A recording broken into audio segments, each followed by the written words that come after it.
bienvenidos a Panorama Bíblico del Nuevo Testamento con el pastor Pablo Tremba. Hoy vamos a dar comienzo a el estudio de las epístolas. Así que vamos a orar y dar comienzo a este tiempo. Padre, te damos gracias en esta mañana por tu palabra.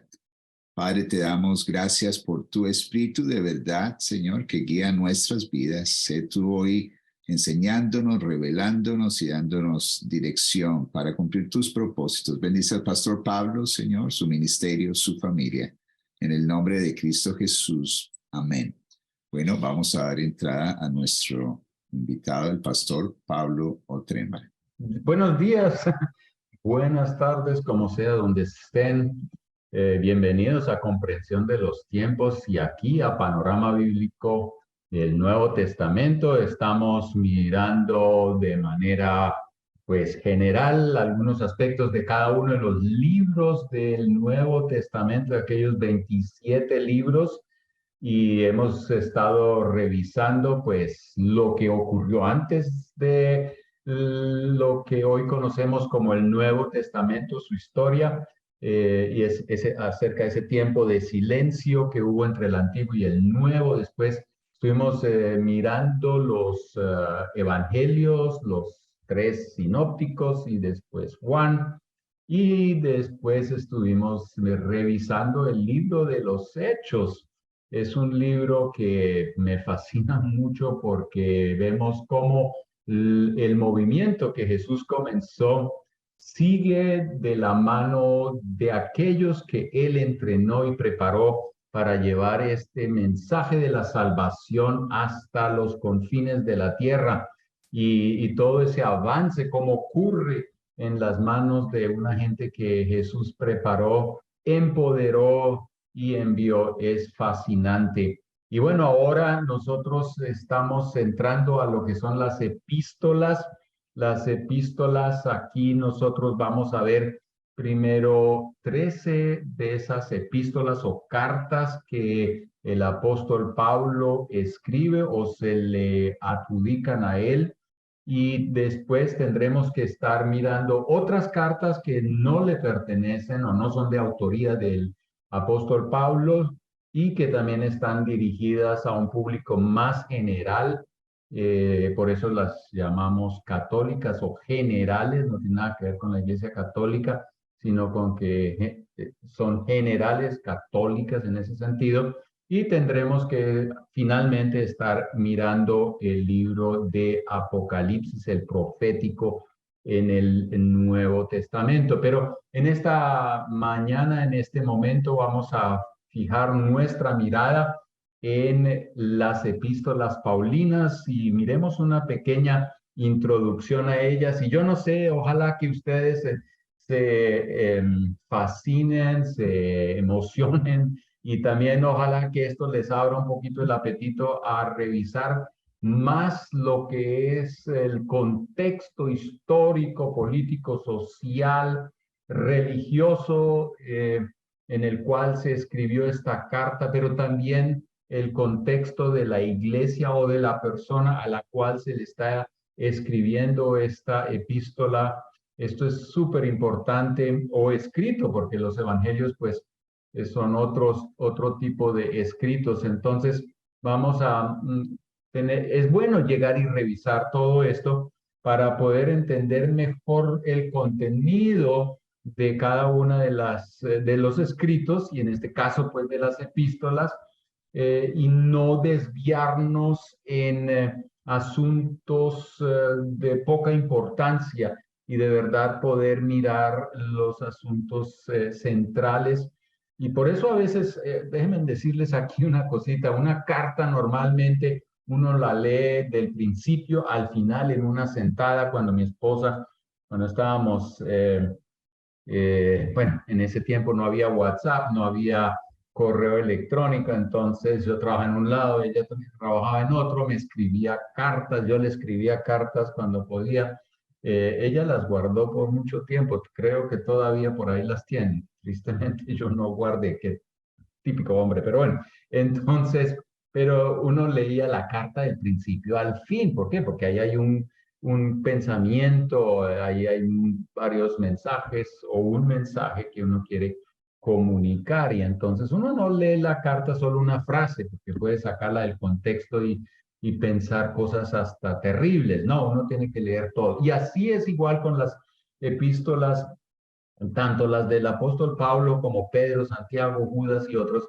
Es importante leer todo eso, ojalá en una sentada, y de hecho esas cartas no son tan largas como para no leerlas en una sentada antes de estudiar ya más a fondo párrafos o pasajes más eh, cortos. Entonces, leamos esas cartas como un todo cuando estamos leyendo la Biblia o escuchándola. Y hagamos también el esfuerzo de mirar ese contexto sociopolítico, religioso, antes de leerla, porque entonces la palabra empieza a revivir y podemos entender cómo aplicar las verdades que encontramos allí a nuestra vida. Ahora, las cartas no eran en aquel tiempo y tampoco hoy día lo son, un método para impartir instrucción religiosa. Entre los judíos no era es una práctica y hoy en día normalmente uno no usa una carta para transmitir una instrucción religiosa, entonces hablamos de módulos, hablamos de un documento doctrinal o un libro. Eso requiere como de mucha estructura, mucho trabajo estructural. Y eso no quiere decir que las cartas de Pablo no tenían estructura, pero es importante que veamos esto, que son cartas que son escritas eh, por un apóstol para resolver situaciones que se estaban presentando en las diferentes iglesias o preguntas que surgían. La iglesia crecía rápidamente y los líderes requerían de un método de comunicación para resolver situaciones, animar a la gente, advertirle o también enseñarle, recordarle a las iglesias ya las enseñanzas que ya habían escuchado en algún momento de parte de los líderes que en ese entonces pues eran reconocidos. Las cartas llegaron a ser la mejor manera, porque no había WhatsApp, no había correo electrónico, no había imprenta, ¿no es cierto? Entonces las cartas eran como una buena manera para llegar a la mayoría o a la mayor cantidad posible de cristianos y poder llevarla también a otra iglesia y allí también leerla sin que el predicador o el maestro vaya directamente a donde está la otra iglesia, como por ejemplo la carta Colosea. También Pablo aquí pues escribe que ellos lleven esa carta a la Odisea y lean ellos allá la carta a los colosenses, pero que ellos miren cómo leen la carta que él escribió a la Odisea. Obviamente esa carta no la tenemos hoy día. Entonces había como un intercambio de esas cartas y posiblemente eso fue lo que llevó a que las cartas de un apóstol Pablo fueran también copiadas y eso era una copia a mano porque no había escáner, no había fotocopiadora, entonces todo esto ocurría a mano. No sabemos cómo fue que al final, esto es un dato muy interesante, eh, ¿cómo fue que al final se recopilaron todas las cartas que hoy tenemos en la Biblia? Algunos le atribuyen a un tal Marción el esfuerzo por recolectar estas cartas y pues se dice que él llegó a tener 10 cartas paulinas en sus manos. ¿Y cómo llegó él a tener esas cartas? No tenemos información. Otros dicen que pudo haber sido un proceso durante un tiempo que alguien dijo tenemos que recolectar estas cartas y empezaron a mirar dónde estaban y se recogieron copias. Pero como sea, nosotros, gracias a Dios, tenemos hoy eh, las cartas de Pablo, las que tenemos en la Biblia, Y nosotros vemos que en ese tiempo habían cartas circulando. Tenemos en Colosenses capítulo 4, 16, una cita muy interesante. Ahí dice, una vez que hayan leído esta carta, pásenla a la iglesia en la Odisea, para que ellos también puedan leerla. Y ustedes deberían leer la carta que les escribí a ellos. Entonces aquí había como un intercambio de cartas, y esto hace ver que habían otras cartas también en circulación que hoy no tenemos. Mayormente fueron cartas, como ya les dije, de los 27 libros o escritos del Nuevo Testamento, 21 son cartas. Entonces la mayoría de lo que es nuestro Nuevo Testamento son cartas, y había naturalmente ya en ese tiempo una cierta formalidad como se escribían cartas. Entonces había, claro, el autor, pero el que escribía era un secretario. A veces Pablo, él dice, y ahora yo escribo con letra grande, con mi puño y letra, ¿no es cierto? Y él escribía unas últimas bendiciones o una última advertencia o llamado de atención, como sea, pero normalmente había un secretario que anotaba lo que el autor quería, y después esa carta tenía que ser llevada al destinatario. Entonces había un mensajero y finalmente pues los destinatarios. Entonces aquí tenemos el método de la elaboración. En cuanto al propósito de las cartas, cuando vamos a estar mirando las cartas paulinas y también los otros escritos, eh, las cartas generales o las epístolas generales, vamos a encontrar que algunas de las cartas son muy específicas en cuanto a su tema o los asuntos. En Primera Corintios, por ejemplo, responde a preguntas de los corintios. Hay unas preguntas que ellos tenían referente a algunos asuntos de la organización de la iglesia, de la dinámica misma de la iglesia, manejo de los dones y otros. Filemón es una carta muy pequeña y personal. Esta no estaba dirigida a una iglesia y iba con una petición también muy específica. Y después tenemos las cartas pastorales, que van dirigidas a dos pastores, muy amigos de Pablo, pero también gente muy de confianza de Pablo, y con unas tareas muy específicas, y por eso Pablo les escribe unas cartas para ayudarles a ellos a cumplir con su ministerio de una manera muy efectiva. Tenemos, ya les dije, las cartas generales. Esas son esas como Hebreos. Bueno, en Hebreos, cuando estemos mirando Hebreos, vamos a darnos cuenta de que Hebreos, a veces hay algunos que le dicen que esa es una carta de Pablo, otros dicen que no, que Apolos, que Bernabé. Bueno, pero está en la lista de las generales. Santiago, las dos de Pedro, las tres de Juan y Judas. Todas estas son las cartas generales y están dirigidas a un público mucho más general. Como en el caso de Corintios, pues ahí sabemos que es la iglesia en Corintios. Pedro le escribe a los dispersados, por donde sea que estén, ¿no? Entonces, mucho más general.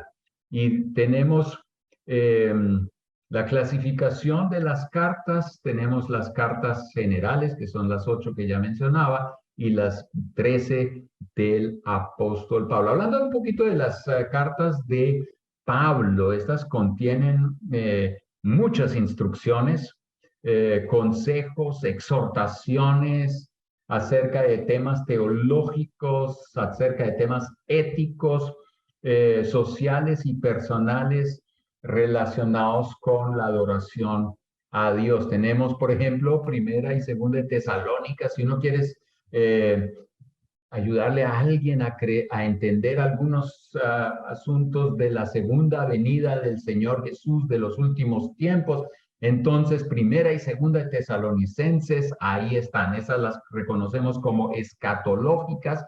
Tenemos estas cartas soteriológicas, que tienen que ver con la doctrina de la salvación primero, y esa de hecho fue la primera carta que se escribió o que apareció. Gálatas y Primera y Segunda de Corintios son también soteriológicas, aleluya, esa palabra interesante, ¿no? Y Romanos, ¿quién piensa que Romanos no debe estar aquí? Claro que sí, y tenemos las escritas en la prisión. Estas son Éfeso, la carta a Éfeso, la carta a Colosea, a Filipo y también la carta a Filemón, aunque a veces yo digo personalmente que Filemón a mí me gustaría meterla entre las cartas pastorales, pero bueno, no voy a pelear. Y cartas pastorales tenemos las dos de Timoteo y naturalmente la de Tito. Hay también algo muy interesante cuando leemos el Nuevo Testamento y que debemos estar notando es la cronología de los escritos del Nuevo Testamento. Muy al principio, como ya mencioné, aparece Gálatas y Santiago. Esas son cartas que aparecieron bien al principio de la historia de la iglesia. Durante el segundo viaje misionero de Pablo y de su equipo entero, porque Pablo no viajaba solo, aparecen Primera y Segunda de Tesalonicenses o a los tesalonicenses, que está tratando de resolver algunos asuntos acerca o alrededor de la temática de la segunda venida de Jesús. Veremos eso más adelante, cuáles serán esos problemas. En el tercer viaje misionero aparecen Primera y Segunda de Corintios y la carta o el escrito de Romanos. Romanos y Efesios son dos escritos muy especiales porque posiblemente son los más estructurados en cuanto a lo teológico y la temática que están pues tratando de resolver. Y después en el primer encarcelamiento en Roma, Pablo estuvo encarcelado varias veces, él escribió Efesios, Colosenses y Filemón y finalmente Filipenses.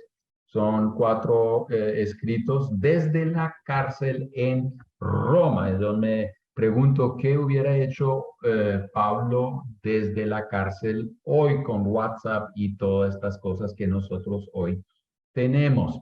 En el periodo de libertad entre el primer encarcelamiento y el segundo, él escribió el primer Timoteo porque dejó a Timoteo en Éfeso para resolver algunos asuntos que él personalmente no pudo resolver. Y también en ese tiempo aparece segunda de Pedro y Tito. Segundo encarcelamiento, ahí escribe la segunda de Timoteo y Pedro pues su segunda carta. Finalmente, después de Pablo, después de sus cartas y después de posiblemente aún de su vida, aparece en Hebreos, primera, segunda y tercera de Juan y Judas. Pablo, el hombre que escribió 13 de las cartas en el Nuevo Testamento, tiene un récord increíble, una personalidad tremenda, pero también un apoyo tremendo de parte de Dios. Eso lo vamos a ver cuando estemos estudiando los libros más a fondo. Bueno, saltemos a Romanos y miremos esta carta, esta epístola, este escrito que también se le llama el Evangelio de la Gracia. La carta a los romanos contiene las bases del mensaje de la salvación como el apóstol Pablo la transmitía a los gentiles. Por ahí podemos pues entender qué es lo que predicaba Pablo. Ahí está resumido en la carta a los romanos. Y bueno, esa carta ha tenido un impacto tremendo en el cristianismo a lo largo de las décadas y siglos. Este es el evangelio o la carta que pues disparó la reforma con Lutero y los otros reformadores, pero también es esta la carta que levantó todo un movimiento que llamamos el movimiento de la santificación por allá en el año 1875. eh, pues después de un estudio de Romanos 6, 7, pues surge todo ese movimiento de la santificación, pero hay un aspecto que no podemos olvidar y dejar por fuera cuando estamos leyendo el Evangelio, ya estoy diciendo, la epístola de Romanos, y es que esta es una carta que pues nos llama a cumplir con la gran comisión. Y Pablo en esta carta, lo vamos a estar viendo, él no se refiere a la gran comisión como mucho hoy lo hacemos, Mateo 28, 18 al 20, sino que él va al Antiguo Testamento y dice, mire lo que dice el Antiguo Testamento en cuanto a dónde debe llegar este evangelio. Y él hace un énfasis que el evangelio es para las naciones y no tiene que ver con cumplir con un montón de reglas y ritos como lo venían cumpliendo los israelitas, sino seguir las pisadas de fe de Abraham. Entonces, la carta a los romanos juega un papel muy importante para nosotros los cristianos y deberíamos todos ponerle mucha atención a Romanos. Así que ojalá que usted estudie Romanos a fondo. Y Romanos tiene el nombre porque los destinatarios eran los romanos o la iglesia en Roma, una ciudad cosmopolita. Tenía cerca de 1 millón de habitantes, eso era grande para ese entonces, y era la capital del Imperio Romano que iba como desde Inglaterra hoy hasta Arabia.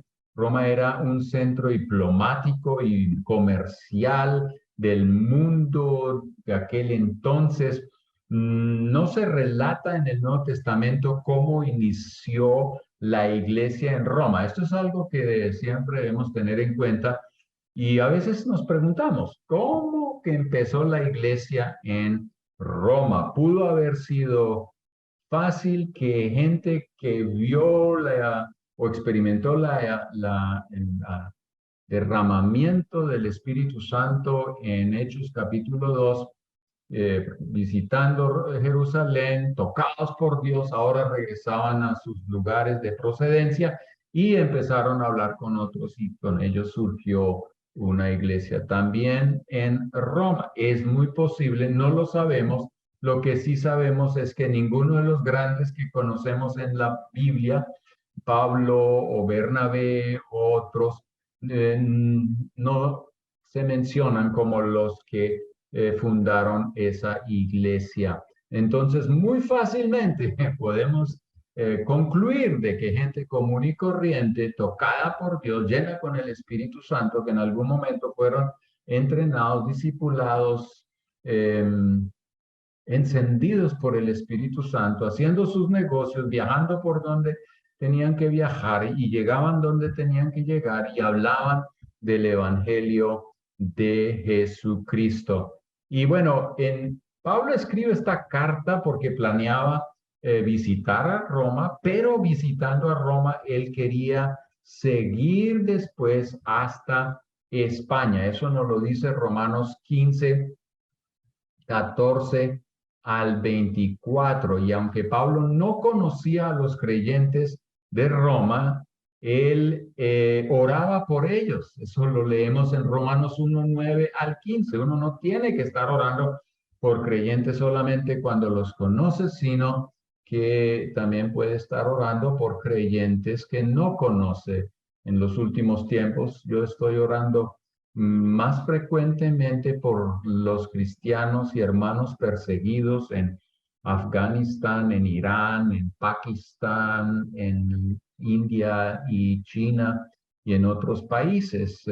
Cada vez estamos escuchando más cómo la persecución está arrasando o afectando la iglesia.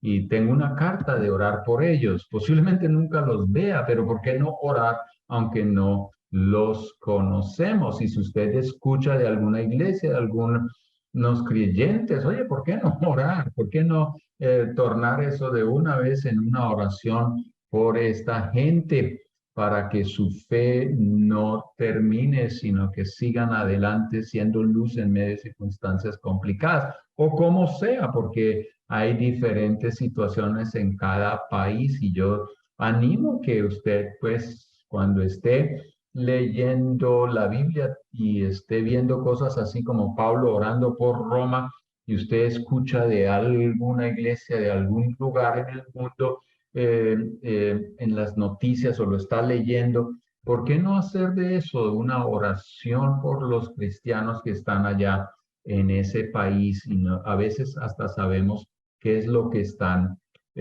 pues viviendo o sufriendo y qué necesidad tienen, y podemos entonces orar muy específicamente.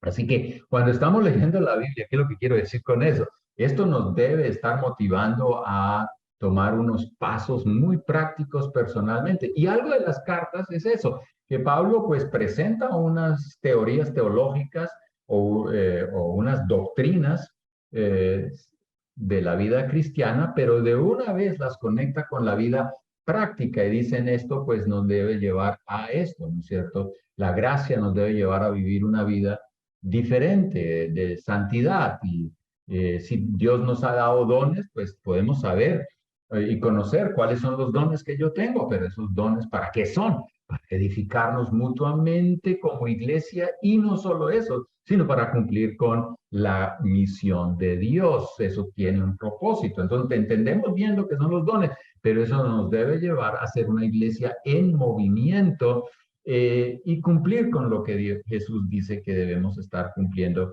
en estos tiempos. Entonces, miremos lo que es el propósito de esta carta de Pablo. La carta tenía el propósito de preparar primero que todo la llegada de Pablo a Roma, y también tenía como propósito de animar a los creyentes en Roma que le ayudaran a él con abastecimiento, con dinero, con cosas como sea, para poder proseguir en su viaje hacia España. Eso ya nos muestra un poco de que esta carta a los romanos es una carta en la que Pablo está involucrando a la iglesia en Roma a ser parte de los viajes misioneros de Pablo, a ser partes del cumplimiento de la misión de Dios. De otra manera, Pablo va a estar yendo, pero los cristianos en Roma pueden estar ayudándole a él. Uno, él siempre dice que podemos colaborar con el ministerio de Pablo orando, pero también ayudando con lo que él necesita para poder viajar. En otras palabras, uno podría decir que son dineros o cosas materiales que él iba a necesitar para poder estar viajando. Ahora, en el libro o en este escrito de Romanos, algo también muy interesante es que varios capítulos son dedicados a llamar a los judíos y a los gentiles a vivir en paz. Eso fue un conflicto en aquel entonces que ocurría frecuentemente. Gálatas es una de esas cartas que trata de también ayudarle a los judíos, que el evangelio es para los gentiles también, y que los gentiles no tienen que volverse judíos para poder ser parte de Cristo y del pueblo de Dios. Y bueno, Romanos, como otras cartas, también nos muestran muy fuertemente la unidad entre judíos cristianos y gentiles cristianos. Son uno en Cristo. Ahora, esto hoy se puede ampliar fácilmente a mucho otro, porque esto es, uno puede decir que el evangelio es el mismo y debemos vivir en paz, hombres y mujeres, viejos y jóvenes y negros y blancos y yo no sé de qué color somos y de qué tamaño, pero nos llama la palabra de Dios a vivir en paz. ¿Por qué? Porque Cristo es el mismo, la sangre es la misma, la salvación, el Espíritu es el mismo para todos.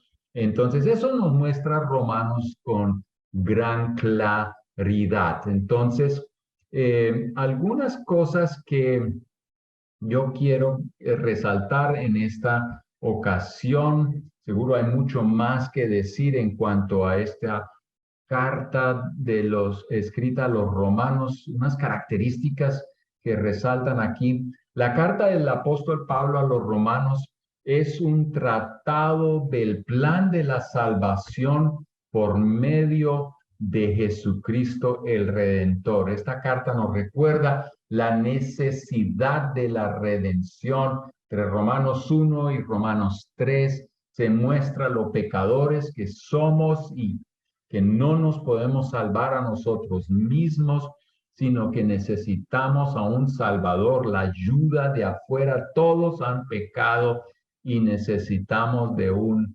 Salvador. También nos presenta detalladamente esta carta la obra de Cristo y el significado de la misma para todo aquel que cree en Cristo. Esto lo vamos a leer en los capítulos Romanos 3 a capítulo 11. Aquí nosotros vamos a encontrar una presentación detallada de la obra de Cristo y el significado de esa para aquel que cree en el Señor Jesús. Y finalmente en la carta de capítulo 12 a capítulo 16 vamos a encontrar cómo la doctrina de la salvación se manifiesta o influye en el diario vivir del creyente. Así que aquí podemos ver que hay como una tripartición en el libro de Romanos,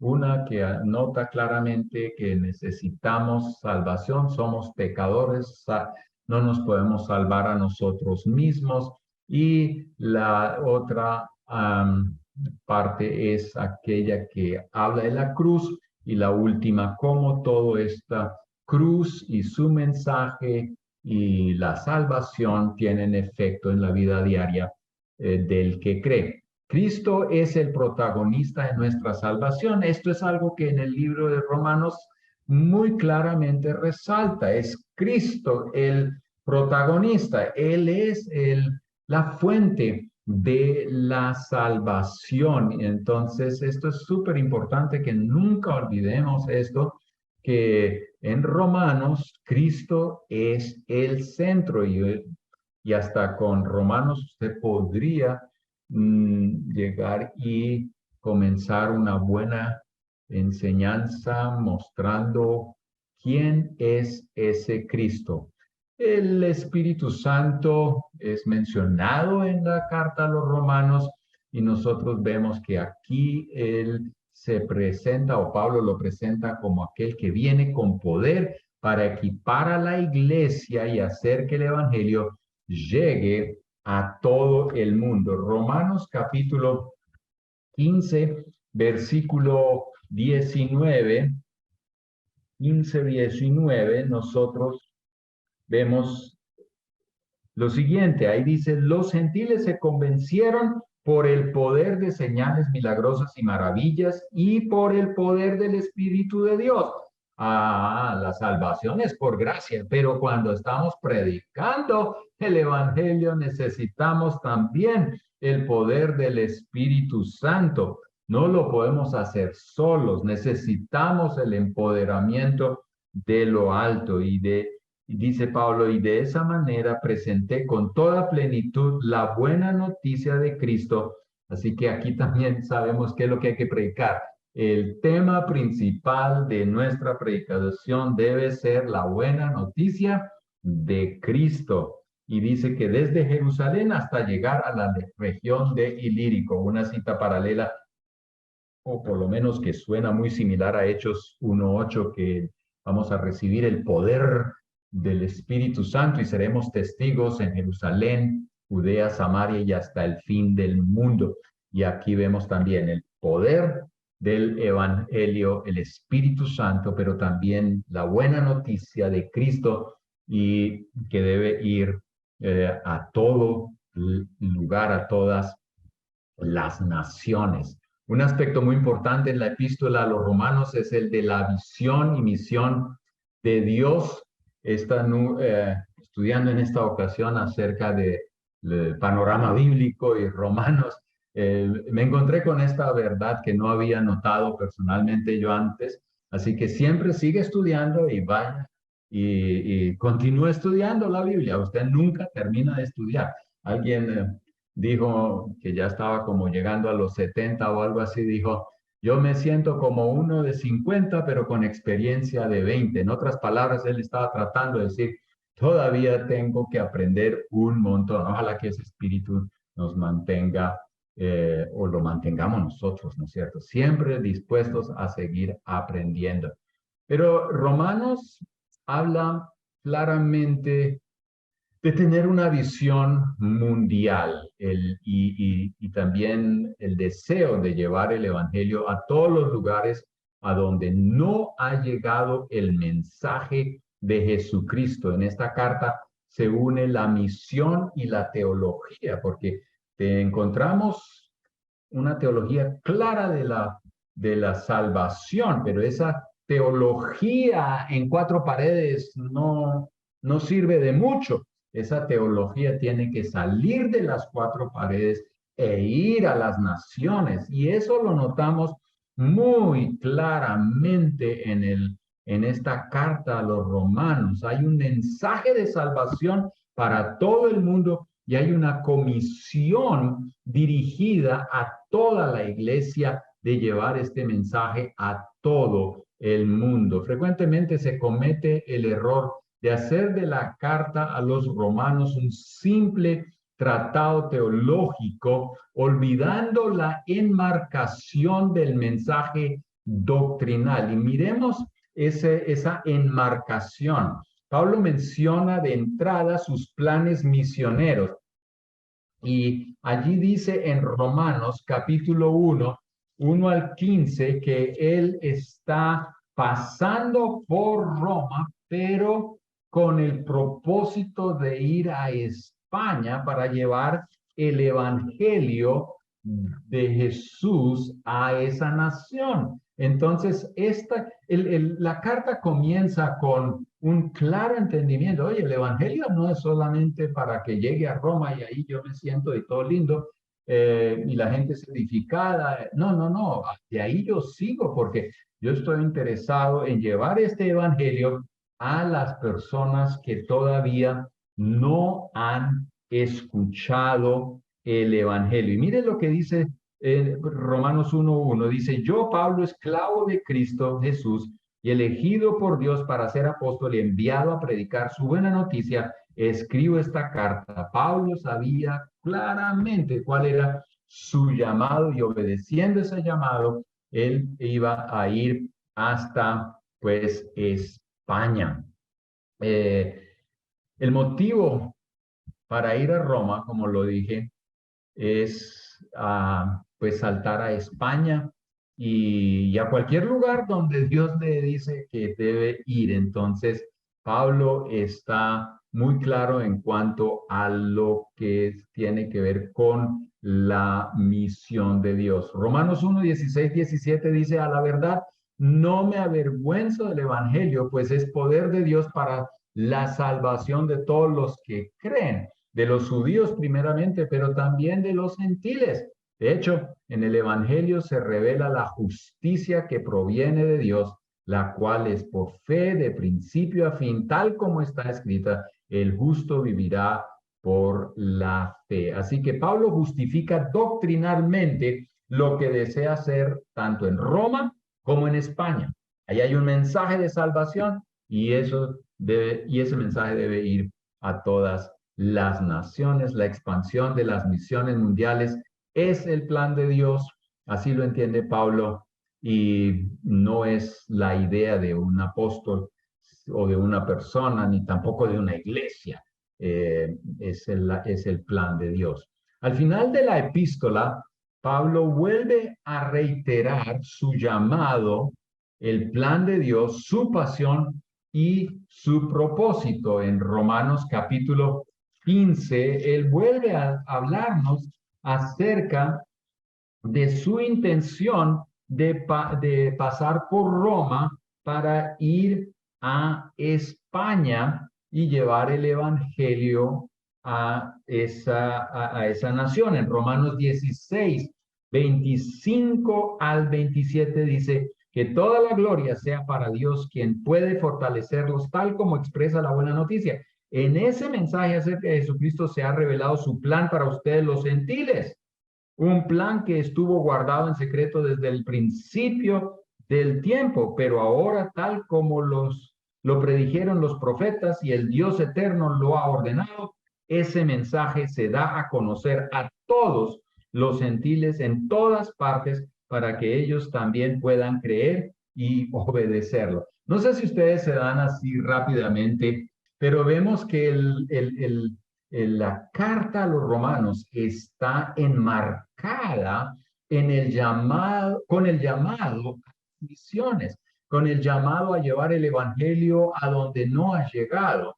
Y claro, ¿qué es lo que llevamos? ¿Qué es lo que vamos a predicar? Aquí en Romanos está escrito, debemos llevar ese evangelio, esas buenas noticias de Cristo. Y Pablo las explica muy claramente en esta carta. Y nos aclara muy bien también en esta carta que no son solamente noticias para los judíos, sino también son noticias para los gentiles y todo aquel que en él cree, eso va a tener un efecto en su vida y es un efecto doble, podría decirse. Uno, que sus vidas son cambiadas. La fe tiene consecuencias prácticas en la vida del creyente. Él comienza a cambiar a la imagen de Jesús, pero no solo eso. La segunda parte de la práctica del mensaje es que ese mensaje nos está llevando a entender el amor de Dios por todas las naciones y por eso vemos y entendemos el llamado de Dios a la iglesia de llevar ese evangelio a las naciones. Por eso, algunos hasta llegan a decir que el evangelio, la carta a los romanos, que bueno, se dice el evangelio de la gracia, pero que este escrito, pues nos está, pues es un escrito, es un libro misionero, es un libro que está también planteando misiones. Por eso el libro de Romanos nunca puede faltar en una clase de misiones, porque si hacemos misiones, ¿qué vamos a llevar? El mensaje. Pero cuando entendemos el mensaje, ¿qué vamos a hacer? Hacer misiones. Entonces, esto son unas características muy interesantes en el libro de Romanos. Otra cosa también que hay que notar cuando usted esté leyendo Romanos es que Romanos menciona varios textos del Antiguo Testamento. Uno tras otro está Pablo haciendo referencia al Antiguo Testamento, especialmente para ayudar a entender que el Evangelio de Cristo, de la gracia, de la fe en Cristo, eso ya se estaba plasmando en el Antiguo Testamento, ya era claro en el Antiguo Testamento y por eso él está haciendo tantas referencias. Por eso Pablo no hace mención de lo que Jesús dijo en Mateo 28, 18 al 20. Él va al Antiguo Testamento y dice, eso ya estaba allá. Así que no es nada nuevo hacer misiones. Alguien dice, no, pero Jesucristo nos puso a trabajar. No, pero es que ya esto venía siendo clarificado desde el Antiguo Testamento y desde muy temprano. Y también en qué iba a consistir el mensaje y que iba a cambiar las vidas. Es como en otras palabras, el que no sigue las pisadas de fe de Abraham, entonces está seguramente tratando de salvarse a sí mismo. Y esto es lo que Pablo a través de Romanos nos está, pues, presentando. Thomas Schumacher dice lo siguiente: la justificación para las misiones mundiales no se basa primeramente en la gran comisión de Jesús, sino en el Antiguo Testamento. Esto es una verdad que a veces queda también como en el tintero y de verdad cuando uno escucha historias en el Antiguo Testamento de Nínive, ¿no? Eso, no judíos que se arrepienten, o otros que no se arrepienten. Rahab, por ejemplo, que tuvo fe y dijo, hey, ese Dios de ustedes viene a acabar con nosotros.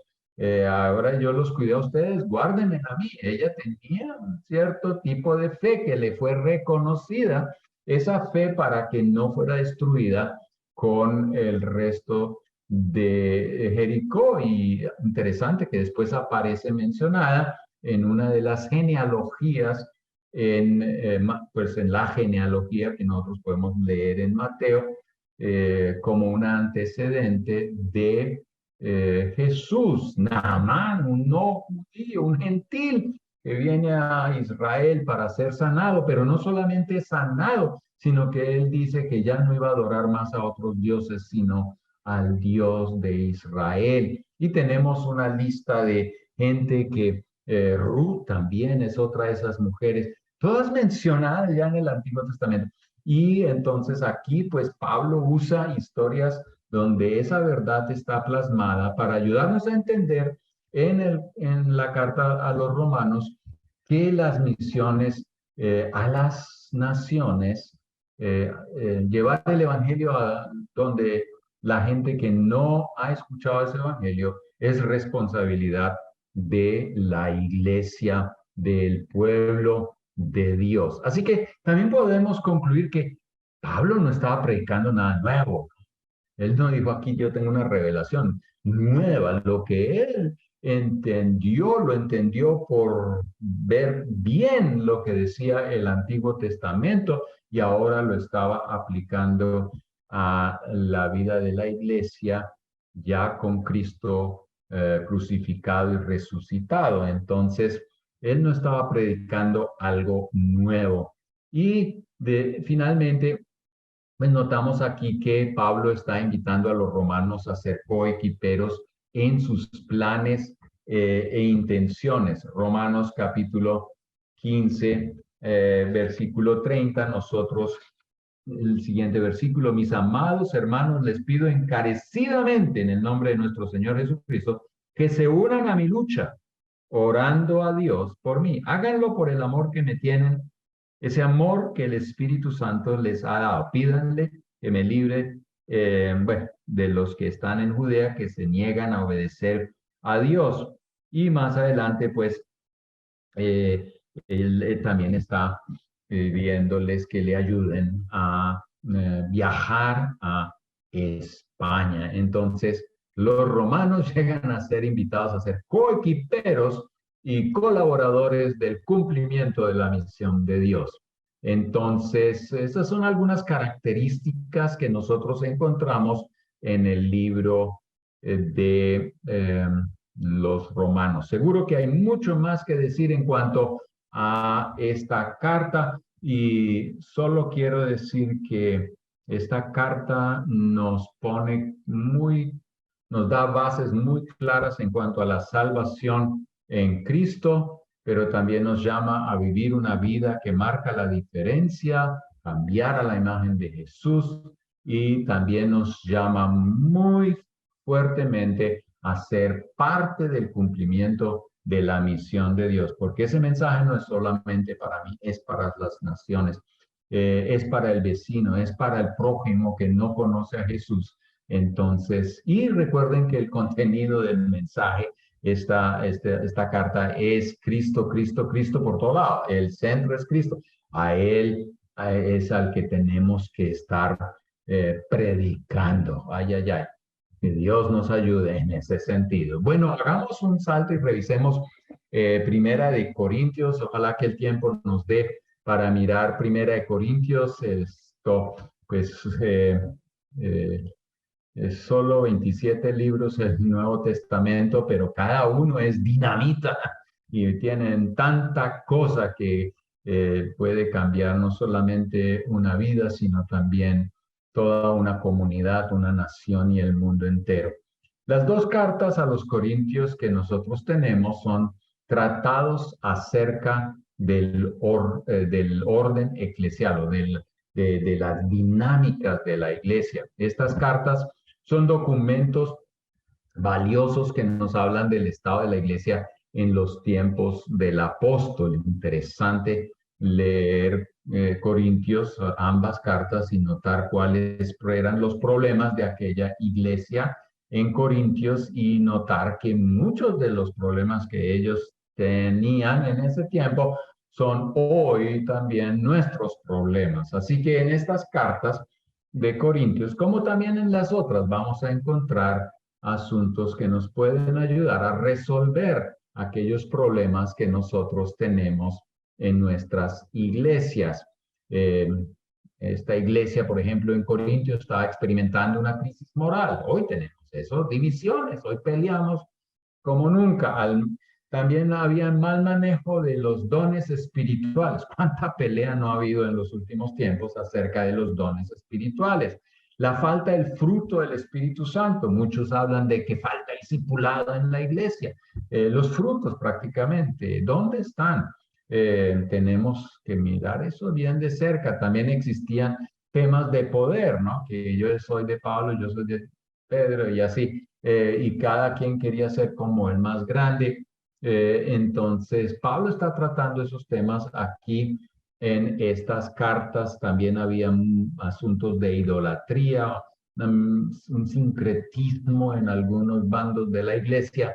Y naturalmente estos corintios tenían unas preguntas muy específicas acerca de la resurrección. Cuando estamos mirando esta carta, pues está escrita a los Corintios, que es Grecia, ahí una ciudad que tenía un comercio muy dinámico. De hecho, era un centro comercial estratégico, tenía un puerto marítimo y este se prestaba para conectar con otros países y regiones. Tenía una población menos de 1 millón, pero era una población multicultural y ustedes se pueden imaginar esto. Pero hay algo interesante también en cuanto a este lugar a donde estaba la iglesia, y era que allí esta ciudad estaba siendo muy influenciada por un templo idólatra dedicado a Afrodita, a la diosa de amor, y que pues allí tenía empleadas más de 1.000 prostitutas religiosas cuyo servicio pues facilitaba la inmoralidad de una manera increíble.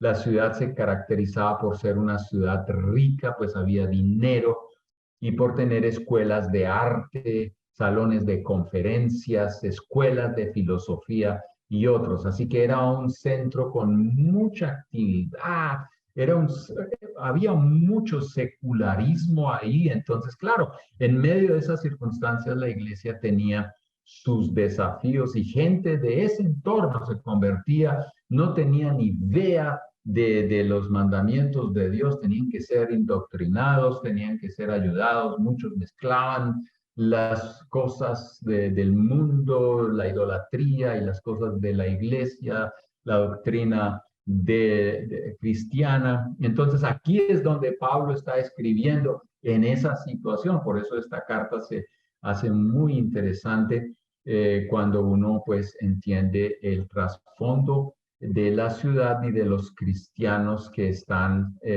pues viviendo allí.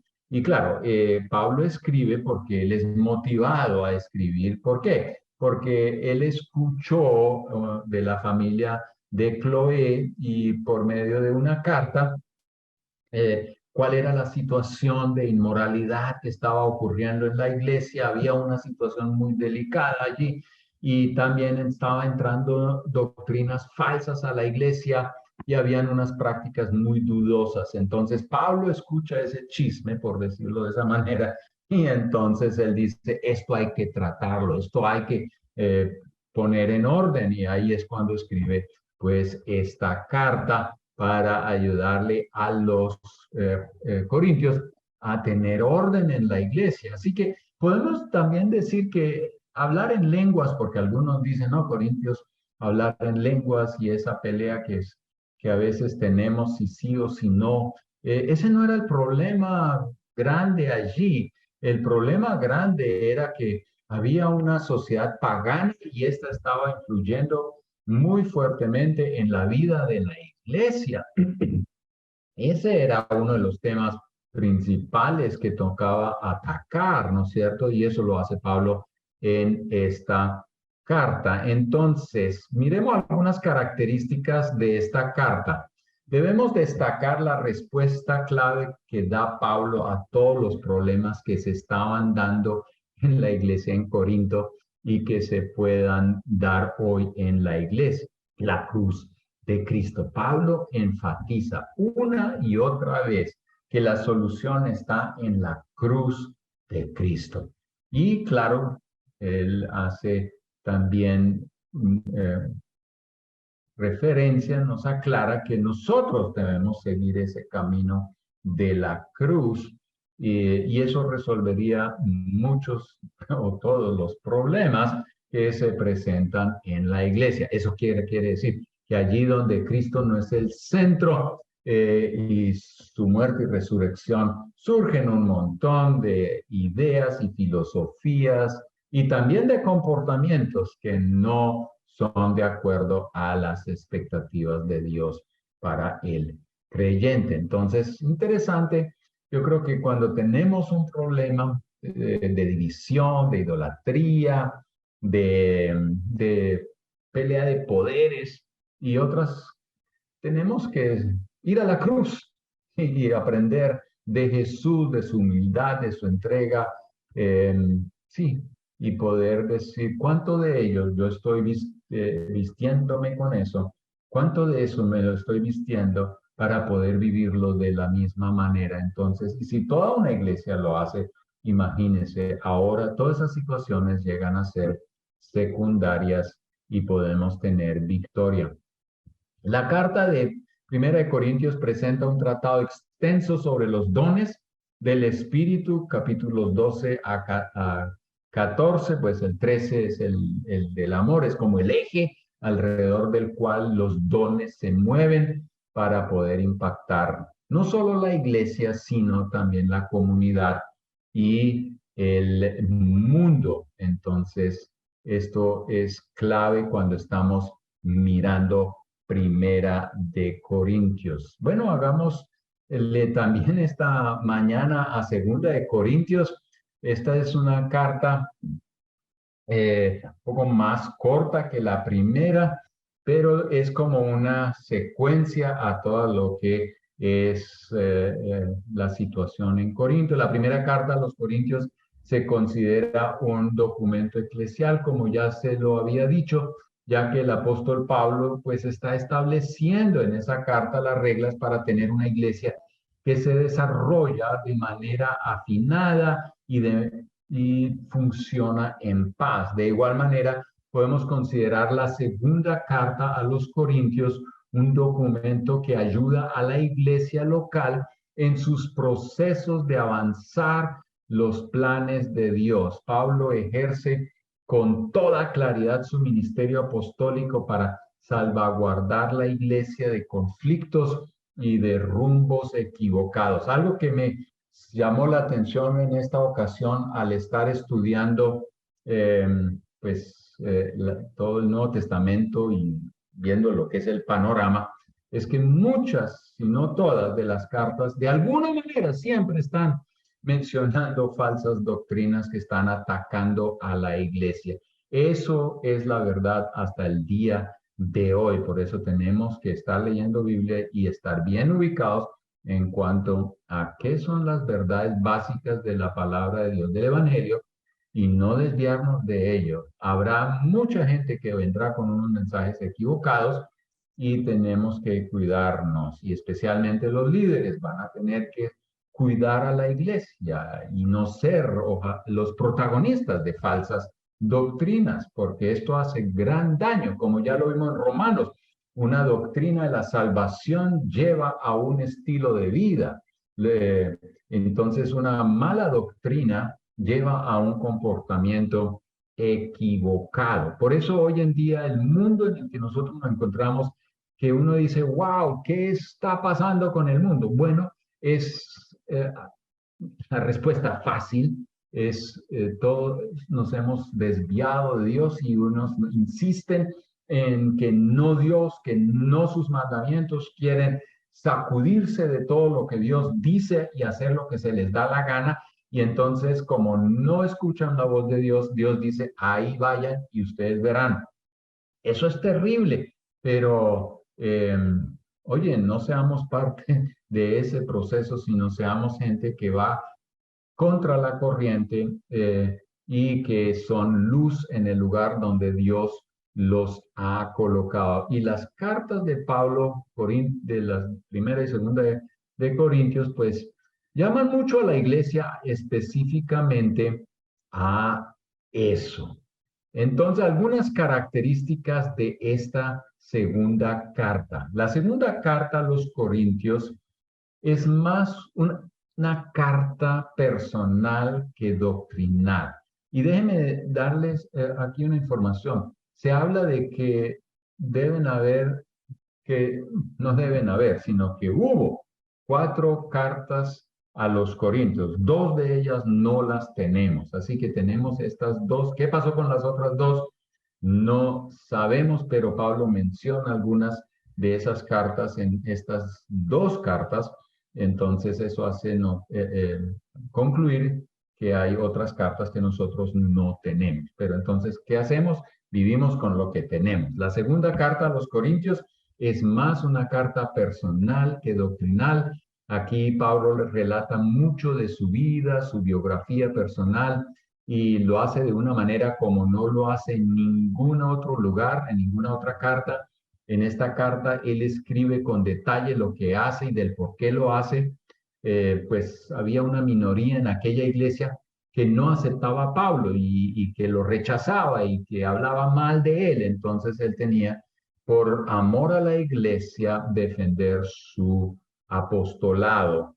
Y por eso él hace tanto énfasis en su vida y algunas características, la historia de él, cómo se convierte y también cómo Dios lo llama, cómo Dios lo empodera, lo confirma.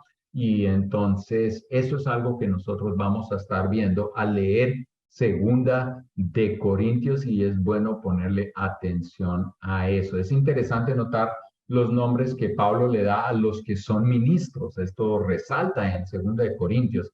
Él llama a los que sirven a Dios siervos o esclavos, los llama embajadores de Cristo, también los llama colaboradores de Dios y ministros de Dios. En otras palabras, aquí no se trata de yo soy el grande, sino Él es el grande y yo le estoy sirviendo. Yo voy en nombre de Él haciendo lo que Él quiere que yo haga para que el Evangelio, las buenas noticias de Cristo llegue hasta el fin del mundo. Ahí ustedes en sus notas van a encontrar las características del apóstol Pablo, siervo de Dios, y ustedes van a ver eso que yo ya les mencionaba, su llamado, su calificación desde la conversión personal hasta su vida vivida en integridad, y cómo él fue confirmado por Dios para este trabajo que él estaba haciendo. También su mensaje, él enfatiza cuál es su mensaje. Eso es lo que hace también en Romanos. Romanos prácticamente está resumiendo los puntos importantes de su predicación. Entonces, pues otra vez, muy importante que le estemos dando mucho tiempo al estudio de Romanos, pero también estos mensajes a los corintios nos ayudan a entender qué debemos tener en cuenta cuando estamos viviendo iglesia, los problemas que podemos estar enfrentando, de qué lado pueden estar viniendo los problemas y cómo resolver estas situaciones. Yo creo que eso es algo que primera y segunda de Corintios nos está enseñando. Sí, otra vez, Cristo es el centro también en esta carta.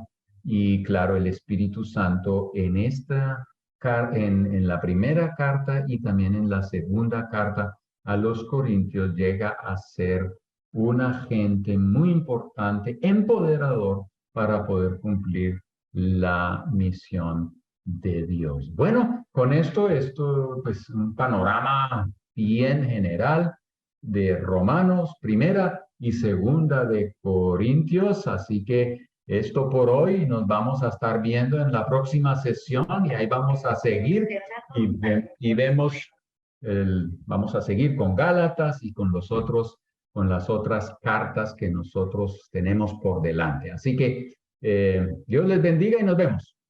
Pastor Pablo, muchísimas gracias. Hemos ido hoy a través del libro de los Romanos, primera y segunda de Corintios, y damos gracias a Dios por este contenido que nos anima a seguir estudiando. Les invitamos a que bajen sus notas y profundicen al leer las notas y mirar los versículos para así obtener un mayor entendimiento. Pero damos gracias al pastor Pablo, su trabajo, y los invitamos a nuestra próxima clase y vamos a continuar con el libro de Gálatas en Panorama Bíblico del Nuevo Testamento. El Señor les bendiga.